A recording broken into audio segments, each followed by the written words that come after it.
Hello and welcome to this video. Today I'm going to make this 3D wooden puzzle that I bought from Crafts & Co. And it's going to be this light up dragonfly, and I'm really excited because it says it has LEDs in there, so I'm excited to see how they get this. This is a level 3 wooden puzzle kit, so let's see how difficult it is or how easy it is. I'd say level 3 usually is like more medium instead of easy, but I've done a lot of wood kits before, so we shall see. First of all, if the quality holds up. This was a pretty cheap kit, and also if like the LEDs and stuff work. I don't quite remember anymore what I paid for this, but I know that it was like far under $10, so let's see what we get inside.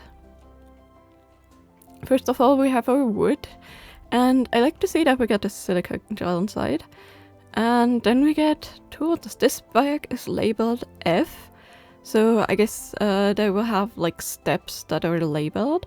It looks like we got a battery box with a switch, and it's pre-wired, and the battery box itself doesn't have a switch. The switch is like outside with a more lengthy piece of wire, so we shall see how that works. And then it looks like we get some sanding paper and some silica gel just to keep things dry. We get the LEDs and we get the like shrinking tube. It looks like shrinking tube in white, which I'm a huge fan of because that means they don't want us to glue or solder. They just want us to shrink tube the connections, which makes things much easier. As for the wood, also really happy that they added the silica gel package because wood tends to warp. Even if it's like shrink wrapped and stuff, it tends to pull moisture. And I had many a kit where I had a decent bit of warpage that like almost ruined the kit. So let's see how this fares. So far it looks really flat, but we shall see. We also get these really pretty beads. They have like a color shifting effect and are faceted. They're just plastic, but I guess that's to be expected for this kind of pricing. But yeah, these I think will be the eyes of this kit. And then we got foldable instructions. These are ginormous. They have like some base instructions in the beginning, which I really like, and some extra things about the wiring. But let's just start out with the first step and move along and see how things go. And immediately I notice we have warpage. You guys can see one of the edges is like standing up, and this is the base plate. This is exactly what I was worried about. I really hope that we can still put things together, but this is significant warping. So hopefully the pieces will hold up and look even. And we shall see, we shall continue. As I mentioned, I've done a lot of wood kits before, so usually what I would do is I would actually use my X-Acto knife, score in the little tabs that they leave on both sides. Like they always leave some little wooden tabs when laser cutting, just so you can like push the things out and they stay in place. But I usually don't like push them out because this is like not full wood, this is laminated, which you can kind of see by the layers it has. And that means that like the upper layer can like rip off pretty easily and leave like a broken or like unclean edge. So usually I would go in with my X-Acto knife and like cut the little tabs, but in this case I decided not to, and just to see, you know, how it will turn out. And I was pretty surprised. I had minimal frayage. The cuts are very clean and things turned out pretty well. And like the thing I immediately noticed is the fits are decently tight. I had to use a bit of force to get the tabs in for the base, which is good because that means it holds.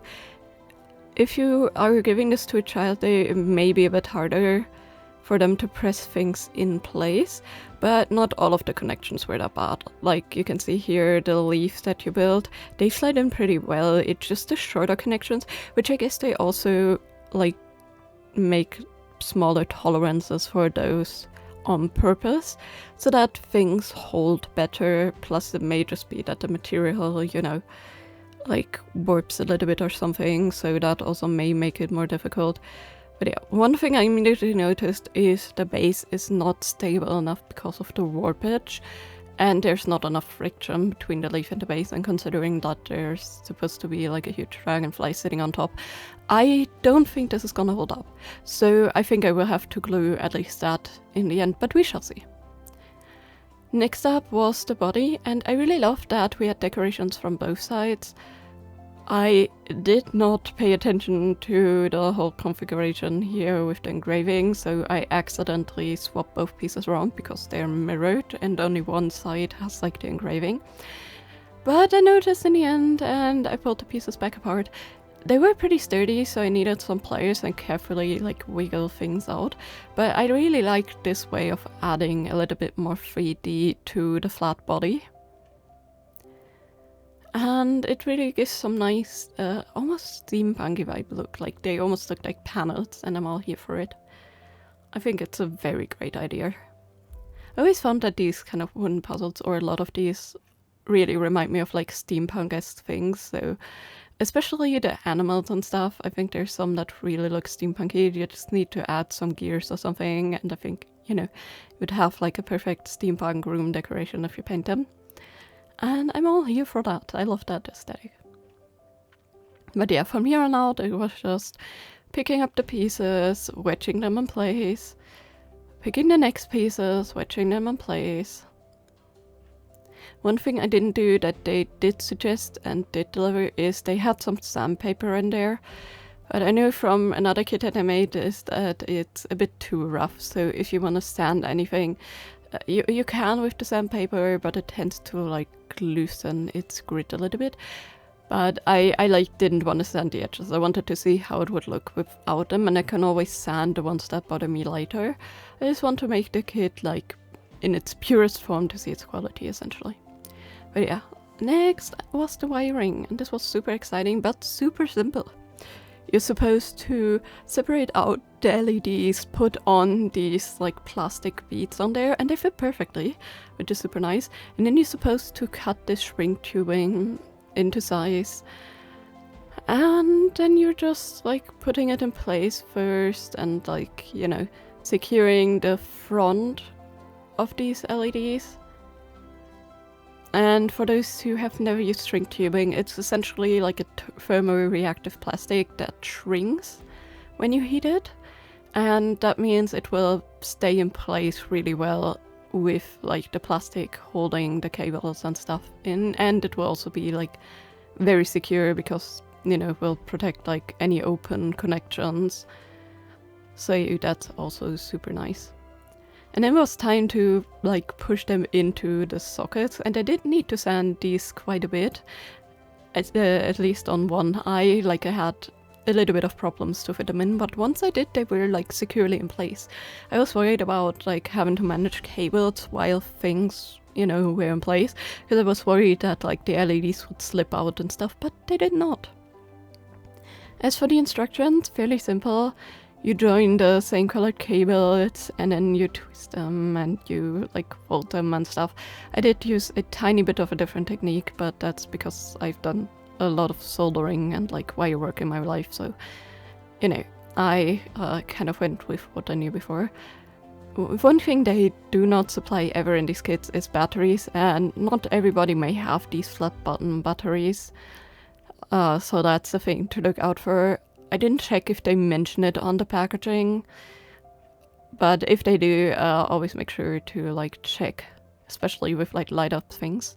But yeah, fairly simple. You join both wires of the LEDs, you like put on some of the shrink wrap sleeve, you twist them together with the battery pack. You may have seen me actually test this a little bit. I wanted to make sure that it like lights up properly, that there's no like cable breaks or anything.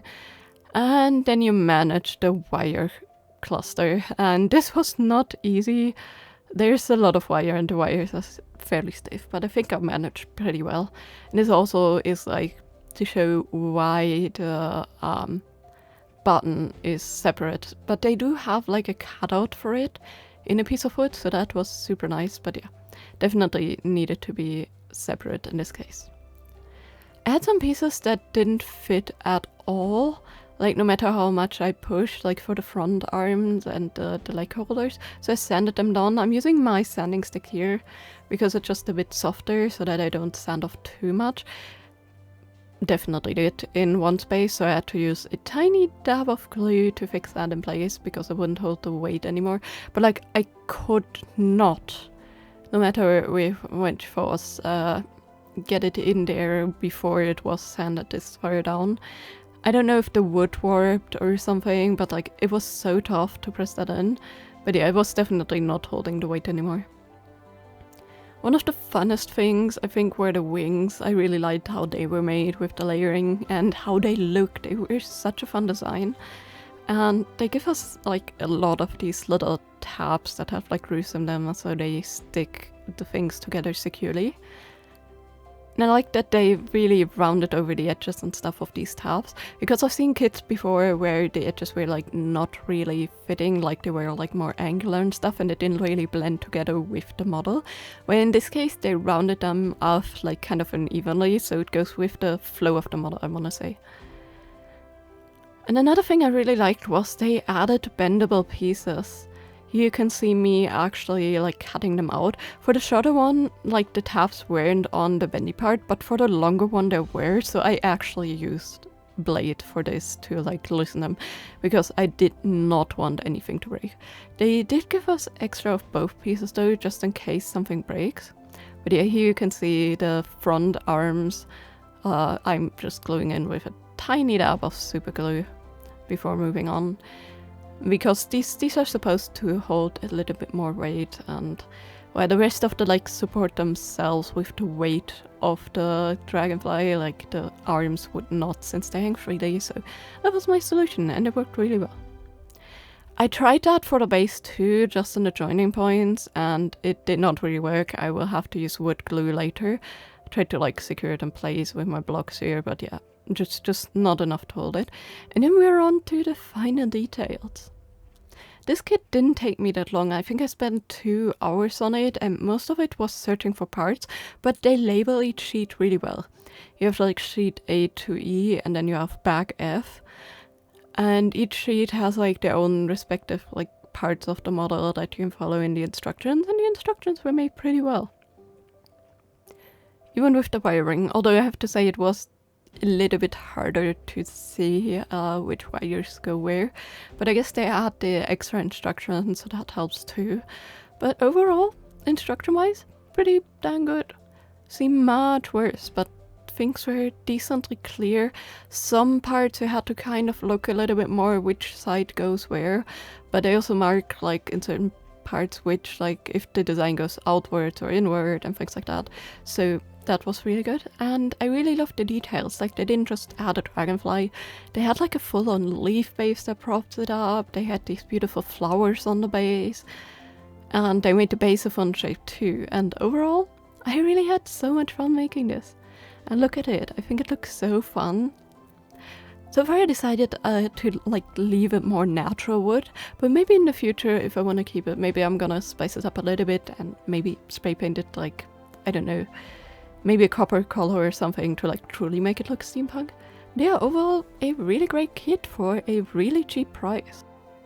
And although it says level 3, I think as a beginner, if you're like really into puzzles and stuff, I think you can still do this one. Yes, there's some pieces that require more force to push in. Yes, there's a lot of searching for pieces, but that's the point of a puzzle, right? Plus, I'd say that the only other like thing that's a bit more difficult is like the lighting and how to cram that in. But honestly, you can just technically put the beats in place and not make the lighting if it's too difficult for you. And yeah, overall, I would say definitely recommend it, and I'd say beginners could definitely tackle this kit. It's really not bad at all. And again, it was a joy to make. But yeah, let me know in the comments down below if you've ever done any wood puzzles, and which type of wood puzzle did you do? Did you make a diorama? Did you make an animal? Did you make maybe a clock? I know there's a lot of wood clocks out there. And also let me know what you think of this one. And as always, I hope you have a great day. See you next time. Bye bye!